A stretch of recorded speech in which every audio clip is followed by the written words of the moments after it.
Ready?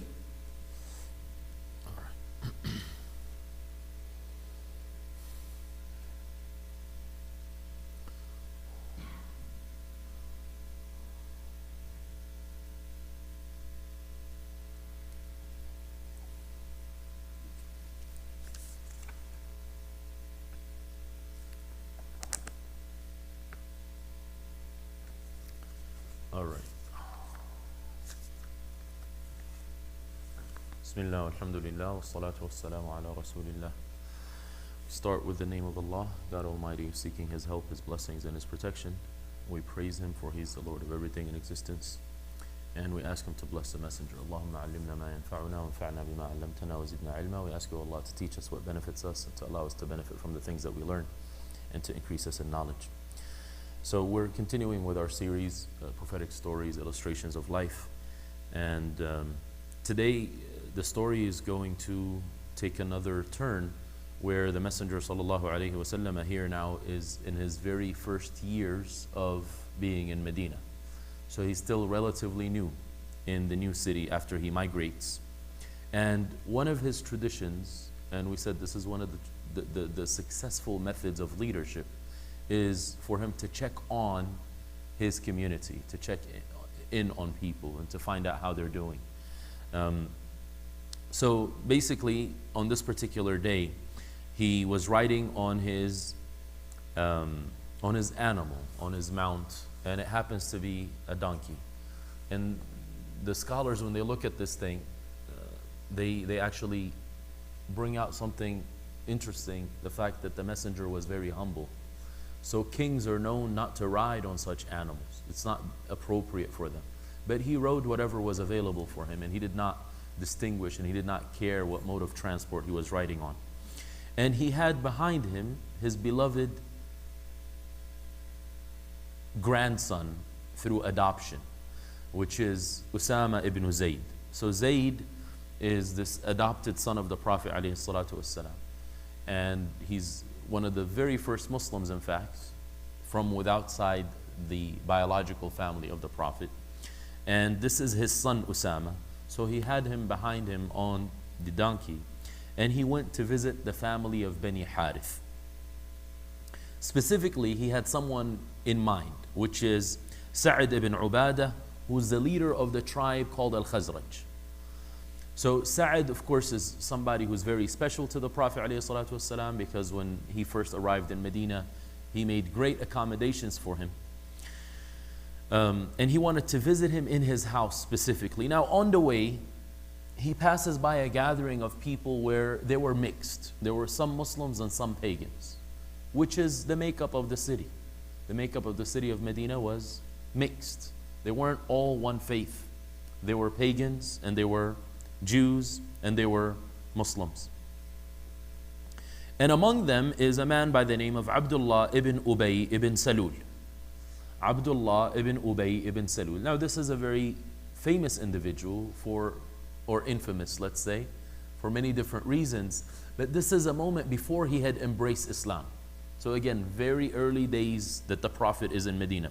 We mentioned this man before. He was actually hoping to be crowned king of Medina, because all the chiefs and the leaders had been wiped out through a civil war. They had a lot of unrest prior to the Muslims migrating there. And he was very hopeful, and he had the ambition of leading that city. There was also Abdullah ibn Rawaha, may Allah be pleased with him, who's one of the early Muslims. So when the Prophet saw them, although he was going to a different direction, he decides to take a detour and to stop by them. Again, something very considerate of him. Although he has something else in mind, he wanted to go and check in on them. Now, when he gets close, naturally, the roads are not paved. And we always have to mention things like that, because sometimes we can't even think about what the situation in the time of the Prophet was. We always project our norms to what they had. So it's a dirt road. In fact, you're in the desert, so it's not really even dirt. So when the donkey is walking by, dust starts going up in the air. And you can't really control dust when it goes up in the air. So it goes on the faces of these people, basically. So Abdullah ibn Ubay ibn Salul immediately covers his nose up and is visibly uncomfortable and visibly offended that how could you do this and basically mess up our gathering. And then he says out loud, this is another thing, so we're going to see how many offenses take place here. He says, why are you guys messing around with this dust all over us? Why are you causing this dust to be all around? And then he says, I swear to God, the smell of your donkey has bothered me. So donkeys have a particular smell. They're not pretty animals. They're not elegant like horses. They usually eat trash. So whatever you're going to eat and consume, it's going to come out on your body. So he says, your donkey's smell has bothered me. Now, this, of course, is extremely rude, very inconsiderate, because the typical etiquette in Arabia and anywhere is when someone is coming to visit you, you go out and you greet them. You go out of your way to welcome them and to show them some hospitality. This has nothing to do with Islam. This just has to do with common sense and also social etiquette. But what he did was do the opposite. He looked extremely bothered and he turned away and he covered his face and he said these rude words and rude statements. The Prophet ﷺ didn't even look at that. Now this is very key. Many of us, we get stuck whenever somebody offends us or says something inappropriate. We can't let it go. In fact, it may go on for days and we're just stuck. What happened, brother? Man, 2 days ago, somebody looked at me the wrong way. Yesterday, I learned a new word. We used to say when somebody's frowning at you or looking at you in a negative way, we say mad dogging. So apparently there is a new word. They say he's giving him stinky eye. Is that what they say? Stinky eye, right? And you can't get over it. The fact that someone looked at you in a negative light. You just can't get over it. The Prophet ﷺ here completely overlooks what took place. And he didn't even want to address it. He didn't want to deal with it. He didn't think it's significant enough to do that. Rather, what he did was he initiated greeting them. He greeted them with the greeting of Islam. And then he sits down, he gets off of his mount, he sits down and he starts inviting them to God, because that's his mission. His mission is not to get distracted by these little things that people bring up. He starts inviting them to God, recites some Quran upon them. And then Abdullah ibn Ubay, he just heard the statements of the Quran and heard what the messenger was calling to.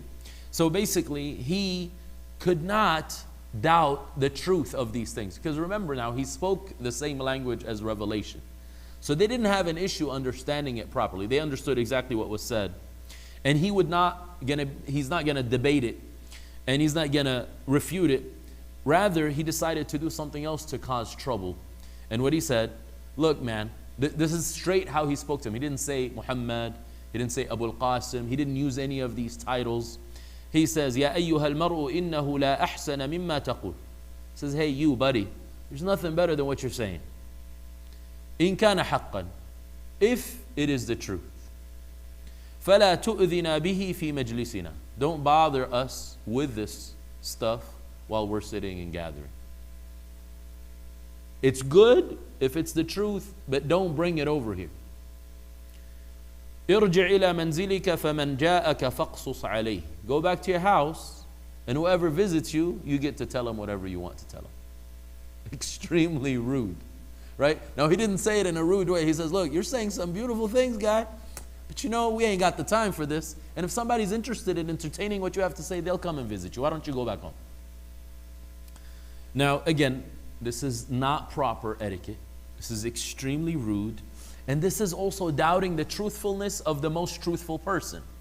One of the titles of the Messenger ﷺ is As-Sadiq Al-Masduq.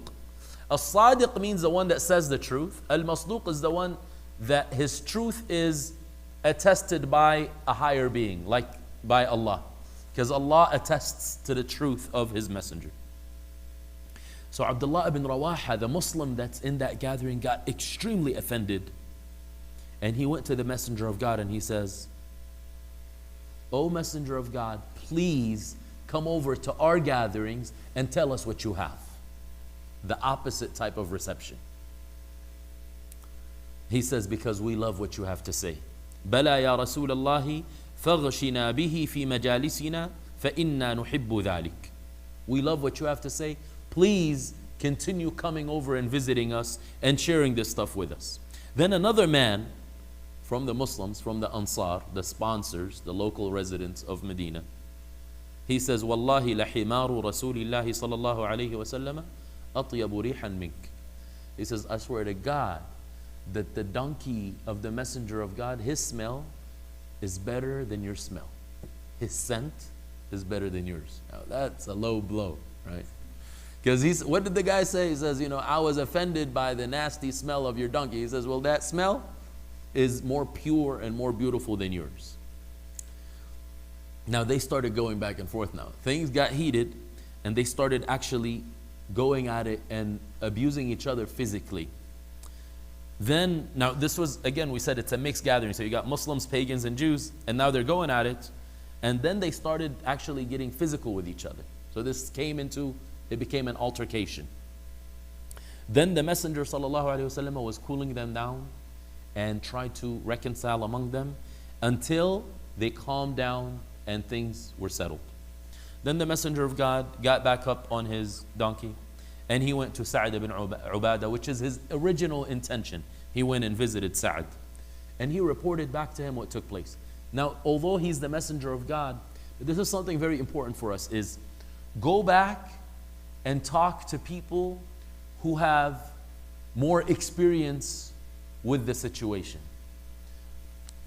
I mentioned my brother before and some of his things at work, so I'm going to mention another story that I heard yesterday. He just got placed in a particular project, and the project manager feels offended that my brother has to check his work. So my brother had a meeting with him personally a couple of days ago, and he told him, do you have a problem with me? Is there anything wrong? He says, no, there's nothing wrong. Of course, all the signs say there's something majorly wrong. He's like, because if you have a problem, I didn't want to be here. I was placed here by your boss and my boss. And I'm here as a resource to help you out. If you need me, utilize me. And the guy's like, I don't need anything. Thank you very much. Now, they're delayed in the project and they actually need all the help they can get. Point of the story here, my brother went back and reported the whole story back to the boss. Now you can say, we're grown adults, we can figure things out on our own. You have something at stake. This is a company and you're getting paid for your time and you're going to be fined if you're late in your project. So you have to report back. The Messenger of God, he didn't think, well, I'm too proud. Why should I report back to Sa'd ibn Ubadah? He didn't think that way. He says, you know what, I'm going to go and report back to him because he's one of the leaders of the locals in Medina. He's one of the leaders of Khazraj. Just like Abdullah ibn Ubay. So that's very interesting dynamic. Abdullah ibn Ubay is from the same tribe of this man, Sa'd ibn Ubadah. And then the Messenger of God says, Ya Sa'du, alam tasma' ma qala Abu Hubab. That was his nickname. Did you not hear what Abu Hubab says?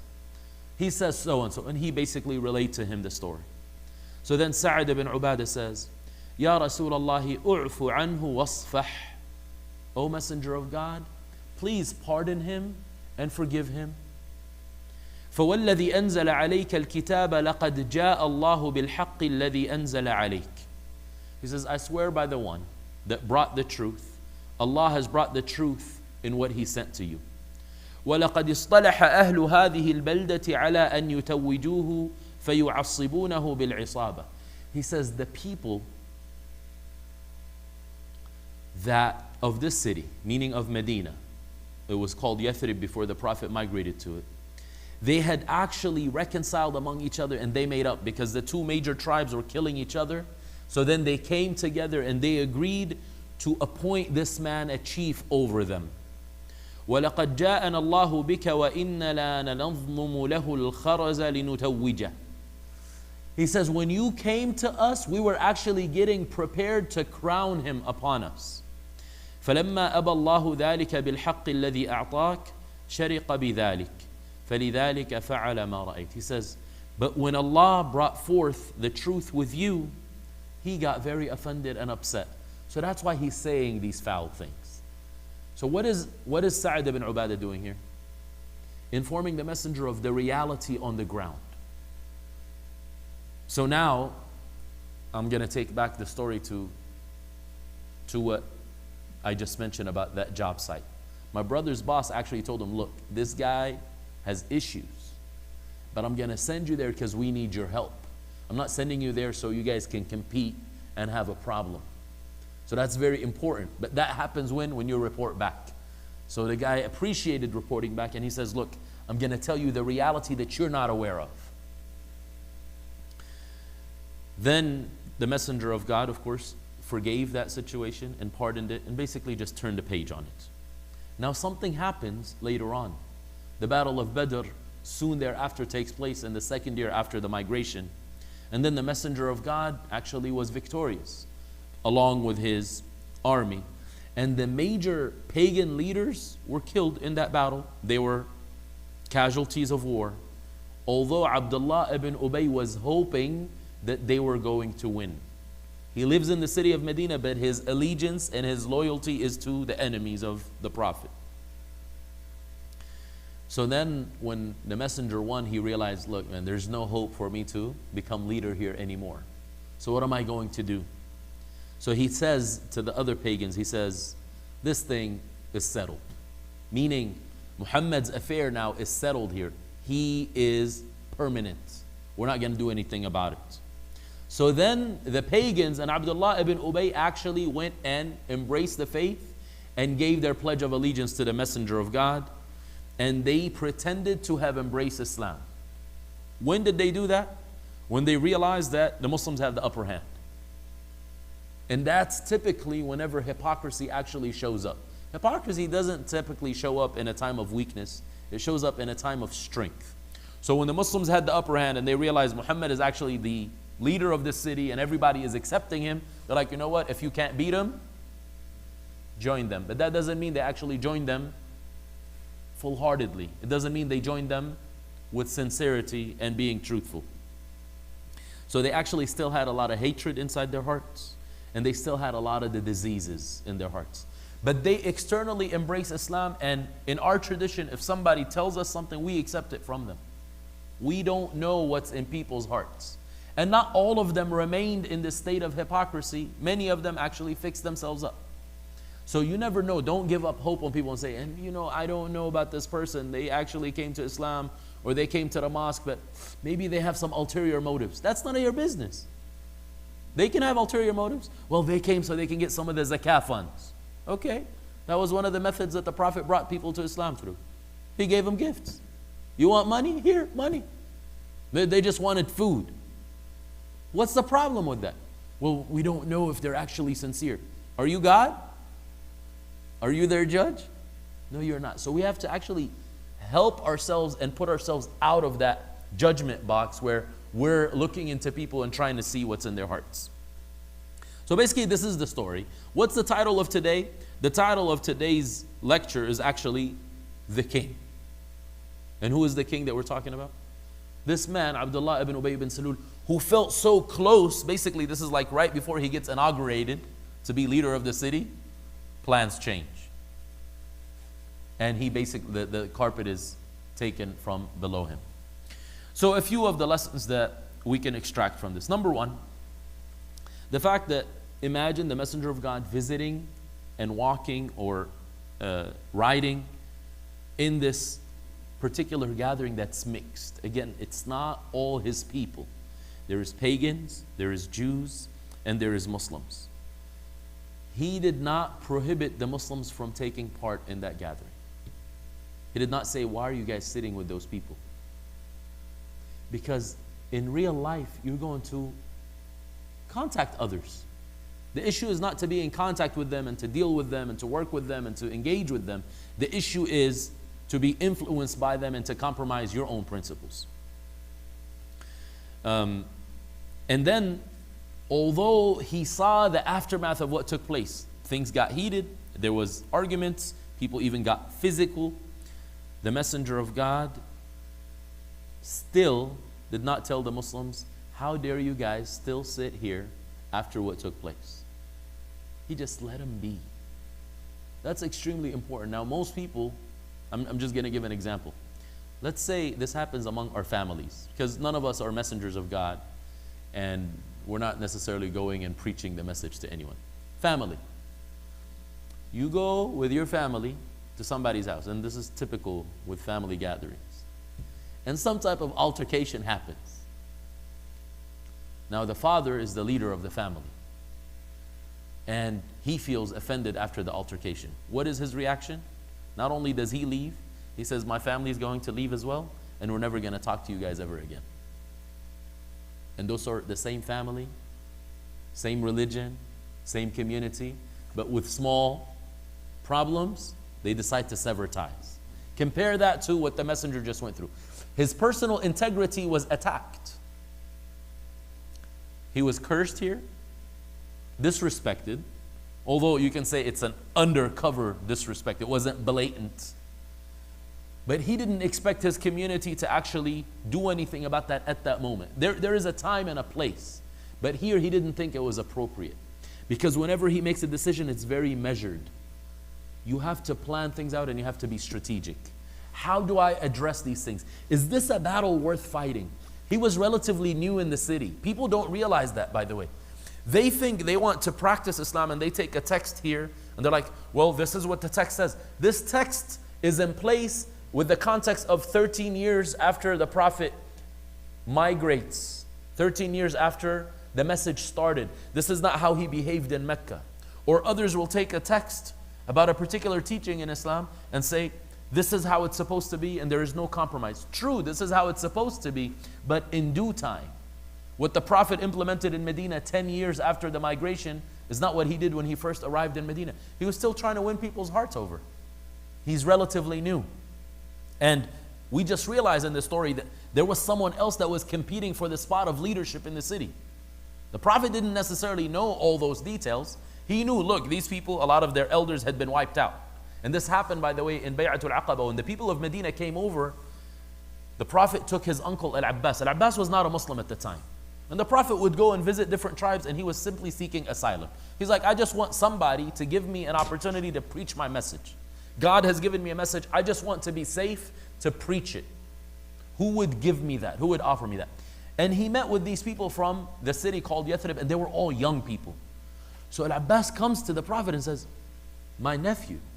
But they were like close in age. So he says, my nephew, but in reality he's like brothers. And in fact, they were brothers through nursing. He says, I don't recognize any of these faces. I'm afraid that these people give you their word, but they can't back it up because they're children, basically. Right? Like you expect, politicians typically are what? Have you seen the average age on politicians, like people in the Senate and the House of Representatives? These people should retire already.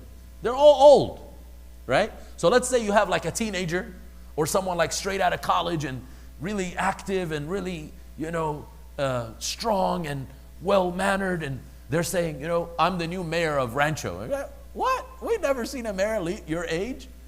So Al-Abbas was taken aback and he's like, I don't know if this is even safe for you to leave your city, although the Meccans are persecuting you, but going to the unknown is something dangerous, right? So the Prophet was already aware there's a lot of young people here in Medina now. There aren't many elders because the elders were wiped out. But there is more dynamic that is to unfold itself in front of his very eyes. So the messenger left the people alone, and the point here is to teach us a lesson. Human interaction is extremely important in building community. The Prophet wasn't going there to take over the city. He was going there to build community. Taking over the city, you just drive everybody else out. Right now, the people who have the rhetoric of make America great again, what are they doing practically? Making minorities feel like they don't belong here, right? Building a wall, putting people in migration detention centers. There is a lot of racism. People are blatantly saying things that are extremely unacceptable. That's not building community. That's basically building friction, and people are going to continue to fight and hate each other. The messenger didn't come to Medina to say, you know what? Yeah, we got to split people up. You guys are the Jews in the Jewish quarter. You guys are pagans in the pagan quarter. He let them be natural, and this is the way you win people's hearts. This is the way you achieve success as a community. Also, something also very important is that a Muslim, just like these early Muslims, should be confident in their own faith. Now, unfortunately, this is where we lack. Many of us are not even confident in our faith. So when we spend time with other people, we get influenced negatively by default. We're not the influencers. We're not the trailblazers. We're not the leaders. We're followers. This is something very scary. I tell my children, you know, we homeschool now, but we're considering them going to an Islamic school. Now, when they go to Islamic school, the children there are not perfect. You're going to have all different types of families, right? But now, if you're not a leader, what are you going to do when you go to school? Or you go to any environment? You're going to copy others. Now, we need to become leaders where we don't copy others. Rather, we are a positive influence on others. And if you want to copy others, only copy good things. So that's the key here. And this is what the messenger saw. That he taught them to be confident in what they have and to know the truth and to live by it. And even if they were to sit with people that are different than them, no problem. Some of our teachers, they say, you know what, I don't care who the person is, I'll sit with him. Because he felt confident to actually reach out to that person. People who tell you, no, I can't sit with so-and-so. Why can't you sit with them? What is it? Is it them or you? No, they're weird. Okay, they're weird. So what about you? Well, I'm not weird. Well, why don't you influence them in a positive way? Now, of course, there are some people that you should definitely stay away from because it's trouble. But we're talking about, generally speaking, reaching out to people is extremely important. The Prophet's method was never to have people segregate themselves completely and to be away. Rather, that was actually the pagan methodology. In order for them to address Islam, they said, don't you ever listen to Muhammad.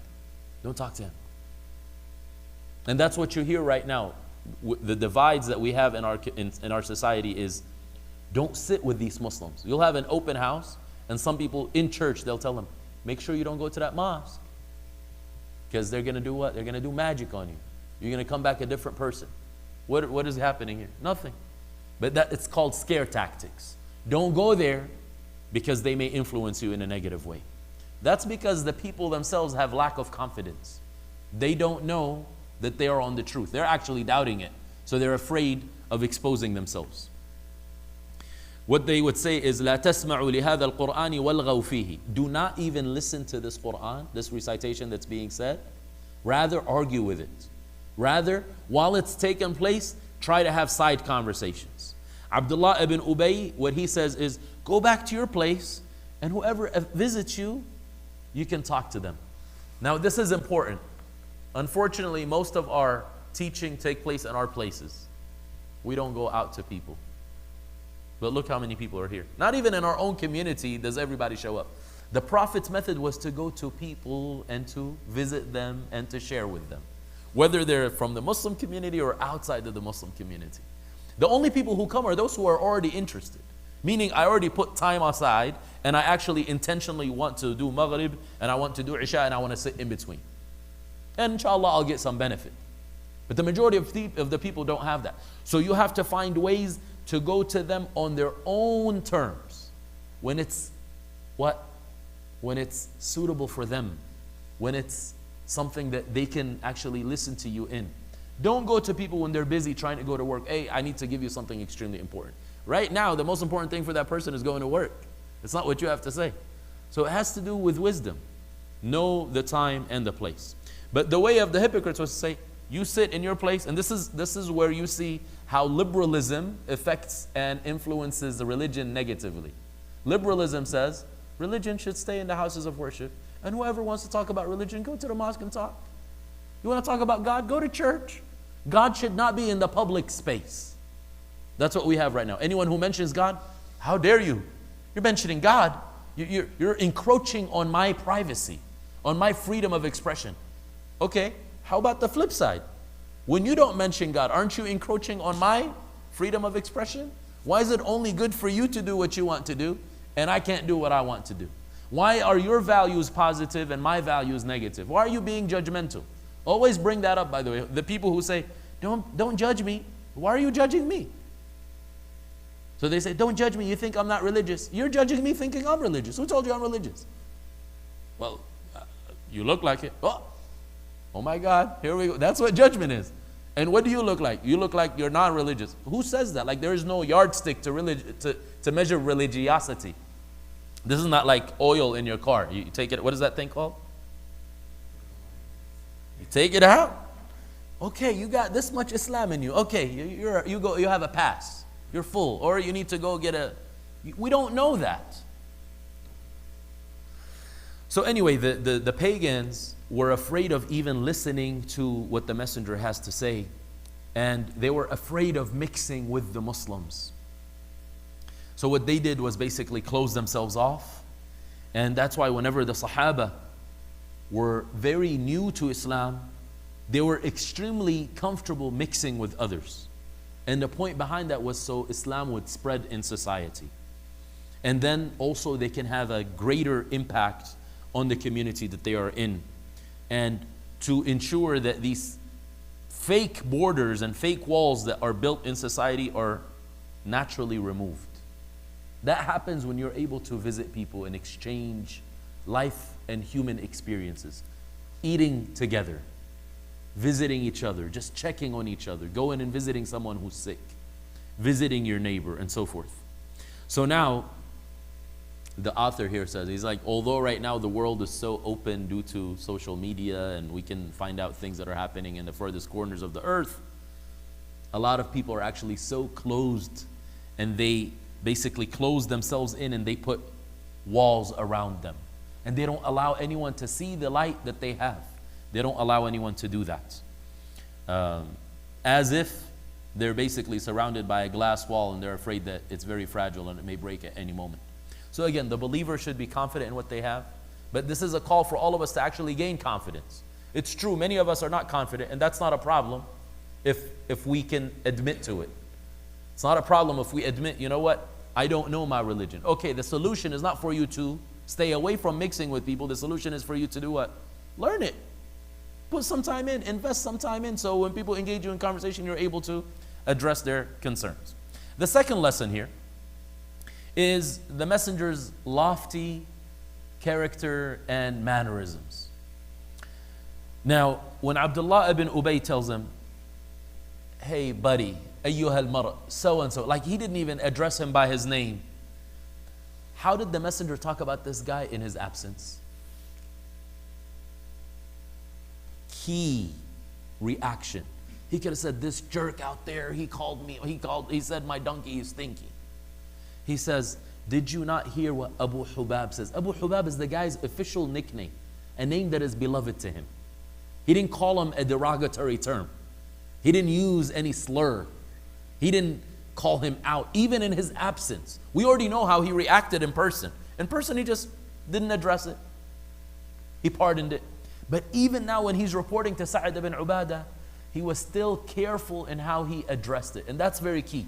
How can we control our emotions? A lot of times when we vent, we lose all what? Filters. Somebody comes to me, they're like, I said, you'd like to talk? Yeah, I'd like to talk. They start venting. And the words that come out of their mouth, I'm like, what happened? It's like a gutter. I'm like, why are you doing all of this? I'm venting. Venting does not mean you lose control. Vent to me. Tell me, this person misbehaved. But why do you have to say, this mother effer, son of a gun, or son of something else, did this? And like, how did that happen? Why? Is this the person's name? No, it's not. Are they the son of such a? No, they're not. So why are you saying these things? Because we lose filters. The Prophet ﷺ teaches us that even when things frustrate you, control yourself and speak about people properly, even if they did something wrong. Now, when they fought, the Muslims and the pagans fought, the Prophet ﷺ did not take part. He didn't play tribe politics, identity politics. This is very important. You know what happens right now? Let's say we have a Muslim who does something wrong in society just because they are visibly Muslim. What is our reaction? What should it be? We shouldn't take their side just because of the fact that they have something in common with us. I'll give a political example. Somebody aligns with us politically and gets in a debate or in an argument. Do we join on their side regardless of what the argument is? Just because he's part of our political party? That's a lot of times exactly what happens. So the Prophet, he recognizes the whole fight is over him. That's what they're fighting about. A group was defending him and another group was disrespecting him. But he did not take sides. Rather, what did he do? He was a neutral person who tried to mediate and slow them down and bring them back down. So the Prophet ﷺ teaches us here that I'm not going to engage this ignorance and I'm not going to go that low. No matter how much you guys are trying to trigger me and to try to cause problems and friction in society, that's not what I'm here for. I'm here for a higher mission. And again, this is something key. Most people right now, Muslims, the biggest thing on their minds is Islamophobia. Islamophobia is not a problem. Don't get distracted. You have a mission of sharing truth with people and being upright.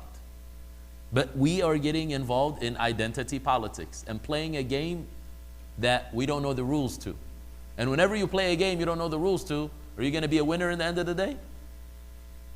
If I throw you right now in a competition and I say, go ahead, compete. And I may cheer you on and possibly give you a grant. Say, you know what? I'm going to give you some money. This is for you to prepare to. And these people on the other side in the competition, they've been in this game for 200 years. They know how to lobby and they know how to play the game. And for them, there is ends justify the means, a Machiavellian concept that we don't have. We don't have the ends justify the means. For us, the ends must be noble and the means towards the ends must be noble too. The ends must be lawful and the means towards the ends must be lawful. We don't say, well, in order for us to build a mosque, we have to steal a plot of land. We don't do that. We say the mosque shouldn't even exist if that's the only way. But the mosque is noble. We need to get the mosque through noble methods. Again, the messenger here did not allow anything to ruin his mission, sallallahu alaihi wasallam. And that's why whenever they actually tried to ignite any type of social unrest, he would calm it down through his wisdom. That requires a lot of wisdom. Same thing at home.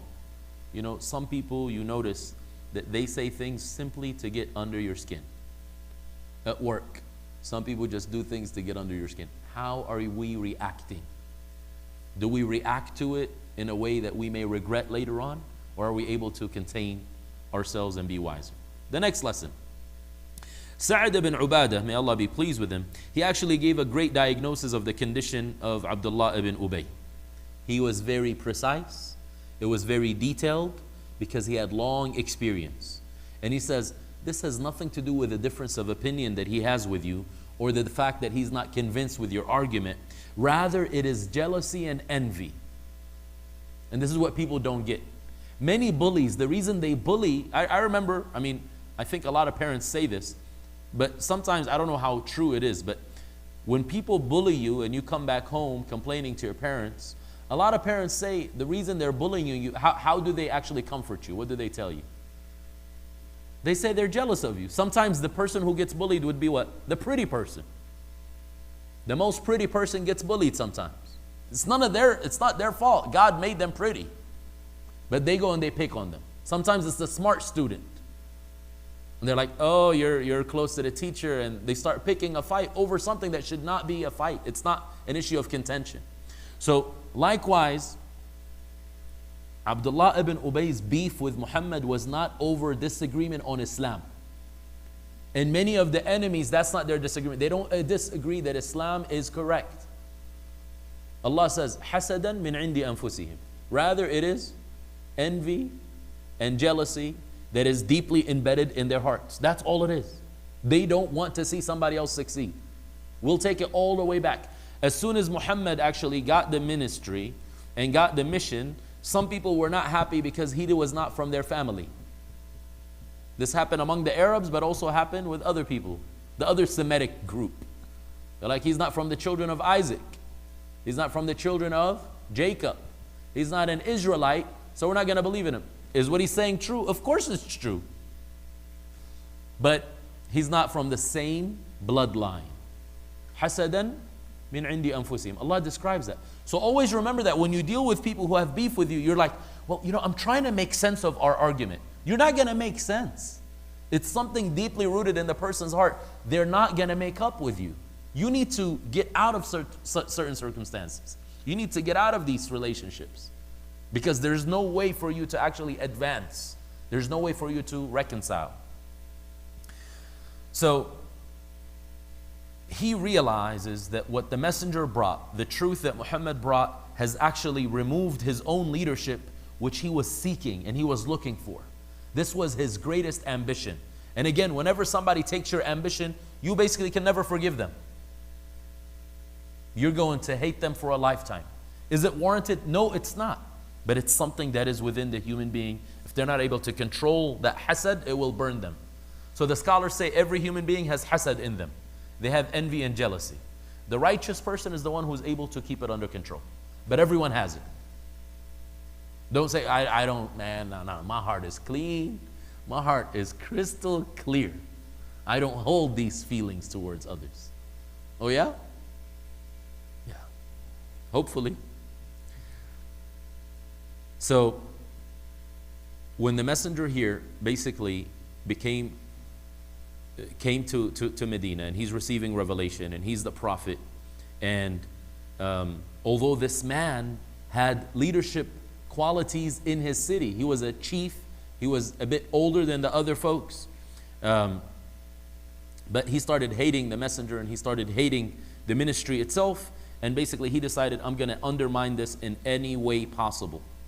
And then when he realized, look, these things are settled, it seems like he's here to stay, he decides to change his strategy. And that's very important, by the way. That's what people who don't know the game of politics don't realize. People will change their strategy to win you over. But the game is still the same. They say it's the same game with different players. But most people don't realize that. They think the game has changed. The game of the enemies of the messengers has always been the same, to undermine the messengers, but they use different strategies. They always plan and plot. They have think tanks. Okay, we're going to come to them this way. If this doesn't work, we have a plan B. They got plans with the alphabet and some. But unfortunately, a lot of people are naive on the other side. They only have one game plan. If that game plan doesn't work, what's going to happen? No backup plan. So basically, you are setting yourself up for failure. We ask Allah to guide us to be more like the Prophet ﷺ. So now, when Abdullah ibn Ubay changed his strategy, he decides to now show enmity against the Muslims in a different way, to fight them from within, not as an outsider, rather to fight them from within. And he became basically the chief of the hypocrites. We ask Allah to protect us from hypocrisy. The worst enmity that the Messenger of God faced in his lifetime was actually this cancer that was within the body. It wasn't the enmity that was outside. The enmity that's outside, you already see it. When people tell you they hate you, you don't have a problem with that. But when someone is within your body, is coming to undermine you and attacking you, that's why when you have diseases related to your immune system, it's much worse than a virus that comes from outside. The virus, you can fight it, take some antibiotics. But you have an immune system disease. You can't get rid of it. You have a cancer. It's actually embedded within your body. That's why those diseases are extremely deadly. Same thing with faith communities. Enemies on the outside are actually doing you a favor. They're like, we hate your guts. But you have enemies from within that are plotting and working towards what? Undermining the actual message. We ask Allah to protect us from that. So you have two types of enemies. You have the enemy of Abu Jahl. And the reason why his enmity was so strong is because he was from the tribe of the Messenger sallallahu alaihi wasallam. He was family. And then you have Abdullah ibn Ubay. He was what? He joined the rank. He wasn't family. You have Huyay ibn Akhtab, which is the leader of the Jewish community that was undermining Islam.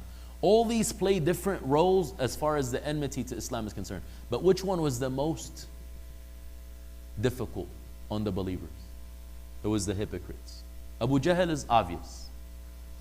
Huyay ibn Akhtab is obvious. Abdullah ibn Ubay, the messenger would tell him, he's a Muslim. He says he's a Muslim, he's part of us. It's going to affect our image among others if we abuse them. What are people going to say? That Muhammad abuses his own community. So they were able to actually operate freely and to undermine from within.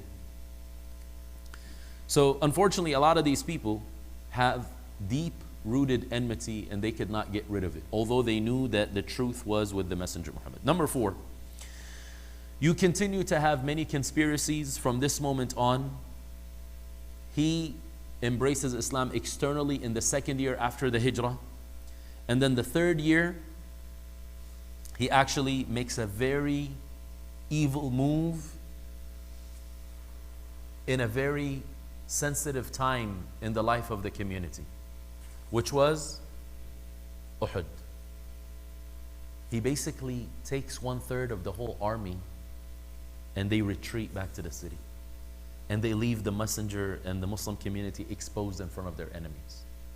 This is like when you're going with a team and you're going to a match and 1/3 of your team leaves you. It's not even a fair fight anymore. You can't even play that game. But that's exactly what this guy did. And what he was trying to do, what he was attempting to do, is to bring down the spirits of the Muslims. And in order for their enemies to think, you know what, we have a chance to beat them. And then on the 4th year, he actually says something that Allah quotes in the Quran. لا تنفقوا على من عند رسول الله حتى ينفضوا. Don't spend your wealth on the people that are with the Messenger of God until they leave him. These are poor people. He was telling others, don't spend on these people until they leave him. If they leave him and they're no longer associated and loyal to him, then you can assist them and help them out. And this is what happens a lot of times where people financially blackmail you.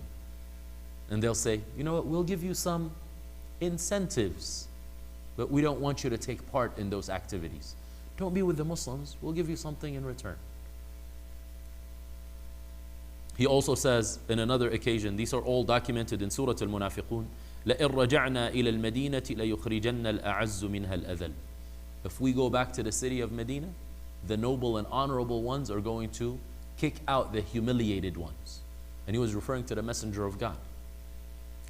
And of course, then later on, another event takes place in the time of the Prophet. And these are like one conspiracy after the other.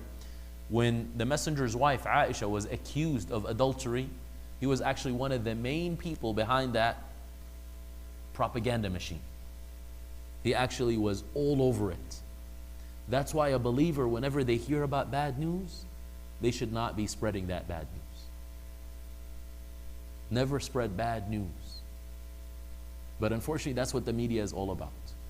Don't participate in that. Don't allow filth to emanate from your mouth. In the 5th year, they started attacking the Muslims emotionally, and again, they were undermining them in the most dire of situations when the Confederates had surrounded Medina. 10,000 troops had surrounded Medina in the time of the Battle of the Confederates, Al-Ahzab. And they said, مَا وَعَدَنَ اللَّهُ وَرَسُولُهُ إِلَّا غُرُورًا. God and His Messenger promised us illusions. They lied to us. They were saying this in the middle of the siege that Medina was under. However, the Prophet ﷺ, how did he deal with all of these things? So now again, remember, there is personal attacks, then there is attacks against the faith, then attacks against Allah, but these people are within our community. What do you do? It's very easy in our communities now. Somebody causes problems, he's a hypocrite, kick him out. He doesn't want to leave, restraining order. Right? That's the quickest solution. Unfortunately, that's what I've seen. Even if somebody was actually part of the mosque community, or maybe a past administrator, or a past imam, they never show up again. What happened? Well, we have problems. But it's still a masjid? No, I'm not going there no more. And the people there, we don't want them here no more. It shouldn't be like that. This is not proper. That's not right. So the Prophet ﷺ actually uses his wisdom, and he decides to push back, but in a way where he's able to win people's hearts over. And he's not going to cause aggression. And the more the Prophet was forgiven and the more he was pardoning, Abdullah ibn Salul would increase in his anxiety and in his hatred. He's like, man, whatever I do, it's not working. And that's what you should do to your enemies. Just treat them with extra kindness. They say, kill him with kindness, without physically killing them. They're like, I can't beat this person. Every time I try to do something wrong, this person comes with something good. That's how you're going to make an impact on people. That's why Allah says, فَإِذَا الَّذِي بَيْنَكَ وَبَيْنَهُ عَدَاوَةٌ كَأَنَّهُ وَلِيٌّ حَمِيمٌ ادْفَعْ بِالَّتِي هِيَ أَحْسَنُ. Repel bad with something which is good, and it might be that the person that has enmity with you will turn into a very close associate and friend. It's not going to happen by you actually treating them bad when they treat you bad. It won't work like that. You treat them good, and you teach them a lesson through your proper behavior, just like the Messenger of God did. Now, what interestingly happens is actually some of this guy's punishment was in this lifetime, because he actually lived to see the Muslims gaining victory, and that just destroyed him emotionally, because he was plotting for their defeat, and for him to actually witness the Muslims being victorious, it actually caused him great tribulation personally. He also saw people embracing Islam willingly in great numbers, so that was also a punishment, an emotional punishment for him. He wasn't punished physically, but Allah showed him that what you were doing is wrong in front of his very eyes. He saw Arabs from different corners of Arabia coming to Medina to give the pledge of allegiance to the Messenger of God sallallahu alaihi wasallam, following his religion, signing agreements with him, signing treaties with him. And then he saw the Messenger of God, whom he had a lot of enmity and jealousy towards, being not just the leader of the city of Medina. His ambitions was, I just want to be in charge of Medina. The Prophet was the leader of all of Arabia within a short span of time. And he started seeing with his very eyes that the major empires of the time were afraid of this man Muhammad that came as a refugee. That's a success story. You know, right now people celebrate stories of, there's this sister, I think she came as a refugee with her family. She's in Minnesota, and right now she's serving in office. And it's definitely a beautiful story that she came from a very difficult background, but right now she's actually, a state representative, and she's actually looking towards being in the federal government. Right? So people look at that and they say, wow, a success story. Well, look at the Prophet Muhammad, same thing. He was a refugee when he came. But he was able, the people placed him in charge of them because they realized this is the best leader we can have. And then all of Arabia gave allegiance to him, sallallahu alaihi wasallam. And of course, this is going to cause great pain to the one who has enmity and hatred with him. But the Prophet did not entertain him and did not go down on his level. Now check this out. This is very important and very key. The Prophet sallallahu alaihi wasallam continues to pardon Abdullah ibn Ubay ibn Salul even after the man died. When he died, his son was actually a Muslim. His son's name is Abdullah. He came to the Messenger of God and he says, "O Messenger of God, will you please give me what you're wearing? Give me your tunic, your qamis, and let me shroud my father in it."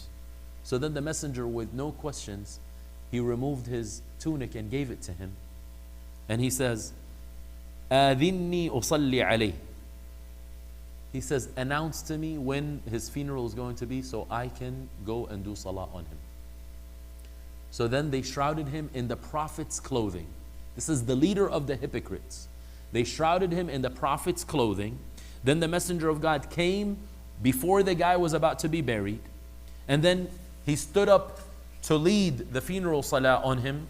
And then Umar, Allah be pleased with him, jumped on to the Messenger and pulled him back. And he says, "O Messenger of God, you're going to lead his funeral service. Although he said on day so and so, such and such." He tried to remind the Messenger about some of the negative things that this guy has been saying. Right now, you try to reconcile or you try to do something good and somebody comes to you, "Don't you remember how they tweeted you? Don't you remember what they said about you?"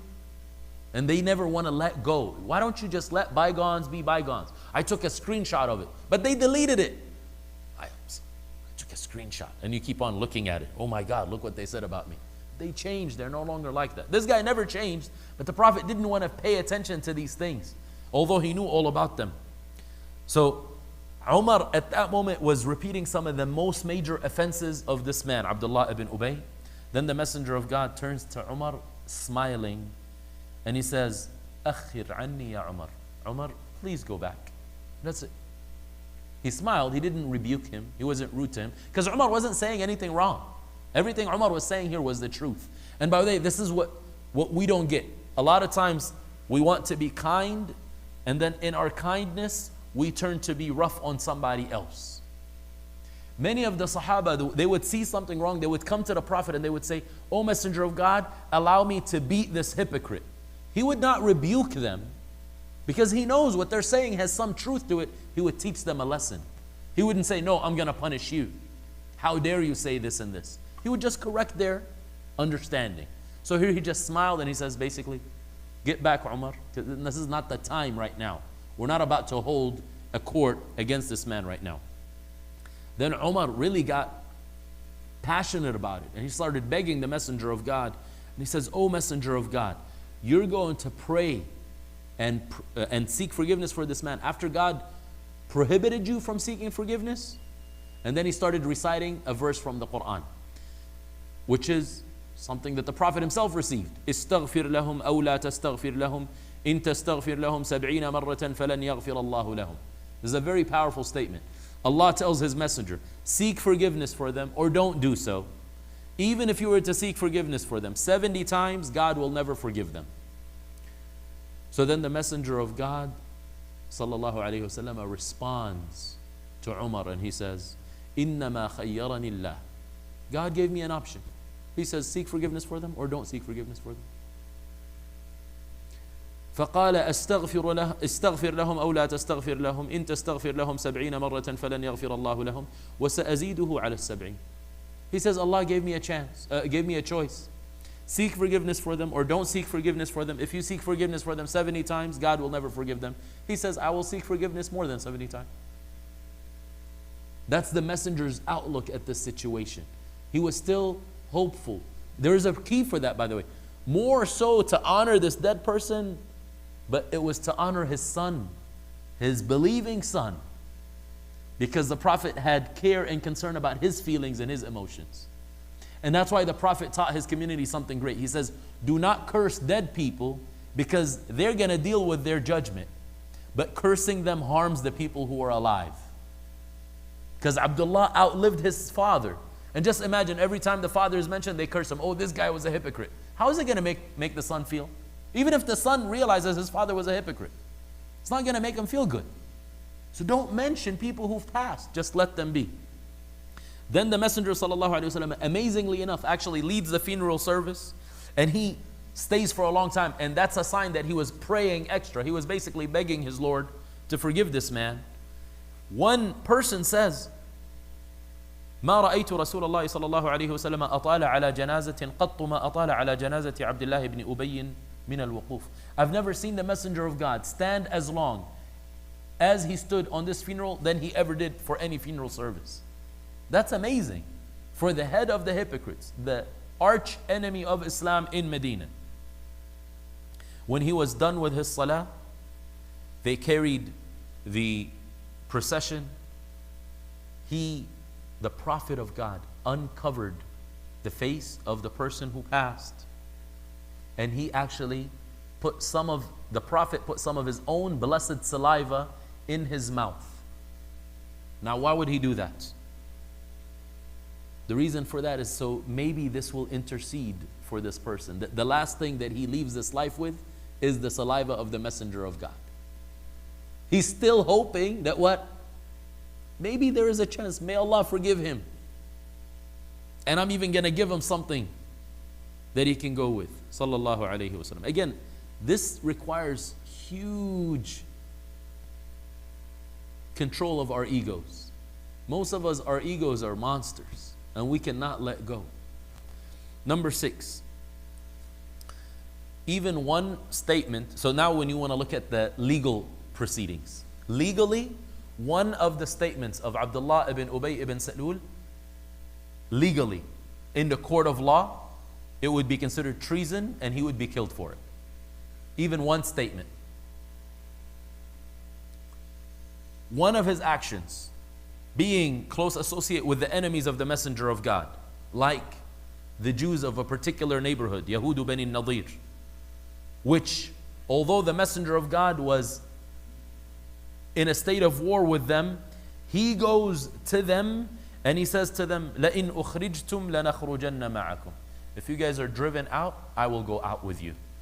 وَلَا نُطِيعُ فِيكُمْ أَحَدًا أَبَدًا. And I'm never going to listen to anyone who talks about you. وَإِنْ قُتِلْتُمْ لَنَنْصُرَنَّكُمْ. And if you are fought against, I will give you personal assistance and aid. He did this in a state of war. Is there greater treason than this? There is no greater treason. So in the court of law, somebody like that would definitely be punished. So the author is saying, in every type of, throughout the world, universally this would be considered the greatest of treasons and the greatest of betrayals.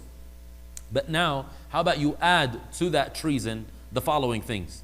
لا تنفقوا على من عند رسول الله حتى ينفضوا. Don't spend on the people who keep the company of the Messenger of God until they leave him alone. لئن رجعنا إلى المدينة ليخرجن الأعز منها الأذل. If we are back to the city, then the most noble amongst us will kick out the most humiliated amongst us. And he's referring to the Messenger of God. We mentioned this before. The Messenger of God sallallahu alaihi wasallam pardoned him. The Messenger of God told those in his community who wanted to kill him, they said, "O Messenger of God, please give us permission to take him out physically. We'll take him out. Don't worry about that burden. We will have the liability. But we can't stand this guy doing what he's doing." He did not allow them to do that. One of them was Umar ibn al-Khattab, the man that we just mentioned in the funeral. He says, "Ya Rasulullah, da'ni adribu unuqa hadha al-munafiq." Allow me to strike the neck of this hypocrite, which means let me kill him. Basically, I've had enough with him. And then the Messenger sallallahu alaihi wasallam says, "Da'hu, leave him be." Why? So this is key. Why would the Messenger of God allow someone who is so toxic, so negative, so offensive, so rude? I mean, this guy's track record is extremely terrible. But there is reasons for that. This is called wisdom in how we deal with our internal issues and how the believers should behave. Number one, you think the news of his killing is not going to spread? Of course it's going to spread. And they're never going to show the real reason why he was killed. This is typical. What is going to be said? People are going to interpret it in different ways. They're going to misconstrue the situation. And this would be a cause for people to actually not look into the message of the Prophet ﷺ. His biggest concern ﷺ, throughout his life was the image of Islam. And for that image not to be tainted by anything. Because if you're a messenger, you want to allow people and give them the opportunity to just look at the message and accept it or reject it for what it is without any outside influences. That's why, again, when Allah chose messengers, He did not choose messengers with handicaps. No offense to people who have handicaps. But He didn't want people to do what? Disregard the message and say, God didn't find anybody else except this blind man. God did not find anybody else except this person who's a cripple. So Allah's not going to give an excuse. This doesn't mean you can't be righteous if you have these handicaps. You could be righteous, you could be close to God, nothing wrong with that. But Allah teaches us a lesson. Don't give people an excuse to reject the message of truth. Sometimes we're saying the truth, but we're rude. And what does that do? People are going to say, you're rude. But no, you have to listen to my words. I was saying the truth. They already blocked you. Once you started speaking in an ill fashion, they don't want to listen to you. Same thing in our families. You give instructions to your household. Give instructions to your children. And the children don't follow along. Why is that the case? Is it because they don't respect you? They do, but you have hurt them in the process that they're not necessarily going to listen to what you have to say. The Messenger ﷺ says the following things. So these are different quotes in different occasions. لا يتحدث الناس أن محمدا يقتل أصحابه. I do not wish for people to say that Muhammad kills his associates. I don't want that to be said. This is not something that I am going to accept. That's why, by the way, the enemies of Islam never mentioned that. They never said he kills people among his own community. They'll find other things, but they did not attack him on that one because he was able to protect that front.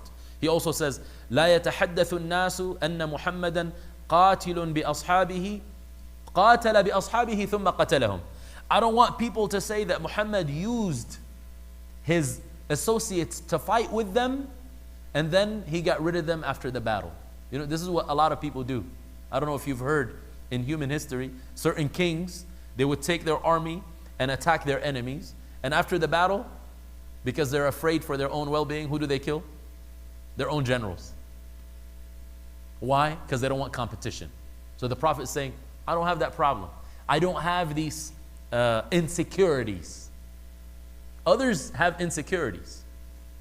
In gangs, they will kill each other for what? Personal insecurity. In companies, in the workplace, they will undermine each other because of their personal insecurities. With families, sibling rivalry, they will undermine each other for personal insecurity. The Prophet had no personal insecurity, sallallahu alaihi wasallam. لا يتحدث الناس أني قد وقعت على أصحابي أقتلهم صبرا. He says, I don't want people to say that I basically locked my associates up and they died out of starvation. Because he could have done that too. If he did not kill them, he could have said, you know what, let's just put them in solitary confinement and let them die. Just don't give them food, don't give them drink, just keep them there. He did not do that, sallallahu alaihi wasallam. And then the last reason here that the author gives is actually out of empathy for the emotions and the feelings of his believing followers from the Ansar that were related to Abdullah ibn Ubay. So always remember that, you know, and we don't consider that. So let's say you have a Muslim here who has embraced Islam, right? And let's say this person, just for argument's sake, happens to be black, an African American. Is it okay for you to say racial jokes about non-Muslim blacks? You say, no, brother, you're okay because you're one of us. What do you think the person's going to feel? Or let's say you have a Muslim convert who's white, and then you decide to talk about all the problems with white people in their presence. What do you think they're going to feel like? Going to feel bad. The point is the Prophet ﷺ took special care for people's emotions and their well-being. So these Ansar, they were related to him. It's the same family, it's the same tribe. So he did not want to get rid of him because then it would give them insecurities. And they're like, this messenger, what is he? He came here. Did he come here to actually start killing us, or did he come here to make peace among us? Did he come here to preach the truth to us and help us to attain salvation? Because some of them, not all of them, some of the Muslims of Medina will actually take the side of the Prophet, as we saw in this dispute, but others won't. Others won't forgive it because we have a tribal mentality. Many humans have that. So sometimes somebody curses one of my racial group and I start hating them for no reason. It's like, that is me. And when you talk about him, you're talking about me. That's how humans are. So the Prophet wanted to eliminate that. I'm not going to give people an excuse to second guess their decision. And I'm not going to give Islam a bad name. And that's why one of the fruits of the Prophet's forgiveness and pardon is that the people of Abdullah ibn Ubay were the ones who would censor him. The Prophet never actually censored him publicly. It was his own people who took him to task. They would go to him and they say, this is shameful. This is unacceptable. Stop speaking this way. And that's why the Prophet ﷺ one time talks to Umar later on and he says, كيف ترى أما والله لو قتلته يوم قلت لي أقتله لأرعدت له أنوف لو أمرتها اليوم بقتله لقتلته. He tells him, oh Umar, what do you think? Remember that day when you suggested that we get rid of him? We get rid of this man? That would have upset so many people on that day. But those same people that would have been upset then are the ones willing to take him out now. And he's from among them. Now Umar was what? Another immigrant. Look how it was going to be construed. Oh, these guys are coming to take over our city. They're coming over to take our resources. Don't give that excuse to people. Be extremely wise and extremely strategic. So that's why the people who would have been angry for him in the very beginning of the Prophet's migration started being angry with this man, Abdullah ibn Ubay ibn Salul, and they were the ones that were censoring him. And all of that is something called in the Prophet's method, paying special attention to benefits and harms and outweighing and balancing them out. Making sure that you don't bring harm to you and to your community. And also making sure that you're able to reconcile and bring the community together, and making sure that whenever there is differences and divisions, you're able to contain those. That was the method of the Prophet ﷺ, again, with his worst enemies. May Allah guide us to be able to deal like that with our friends. The Prophet's attitude with his enemies is better than our attitude with our friends.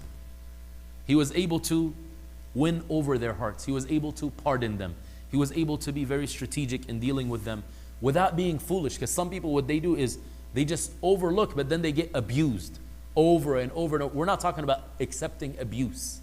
But if you have a greater mission, don't let the side skirmishes ruin the experience for you.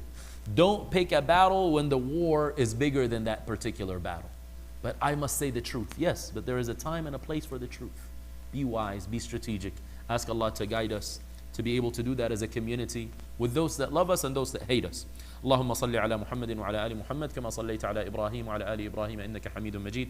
اللهم بارك على محمد وعلى آل محمد كما باركت على إبراهيم وعلى آل إبراهيم إنك حميد مجيد.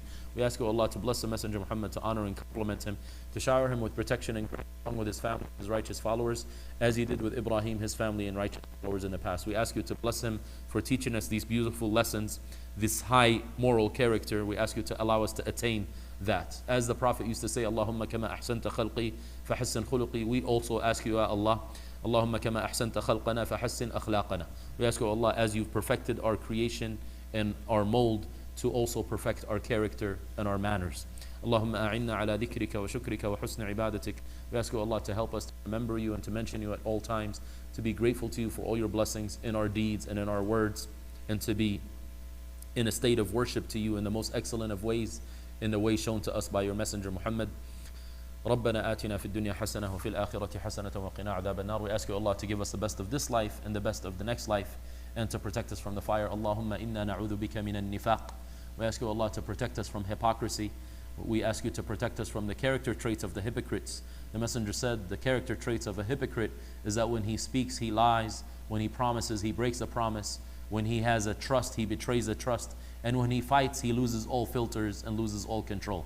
So we ask you, Allah, to protect us from lying, from deception, from breaking our promises, from betraying our trusts, and from losing control and filters when we get in a dispute with others. We ask you, Allah, to guide our hearts and to protect them from diseases. And we ask you to guide us to follow the Prophet's method.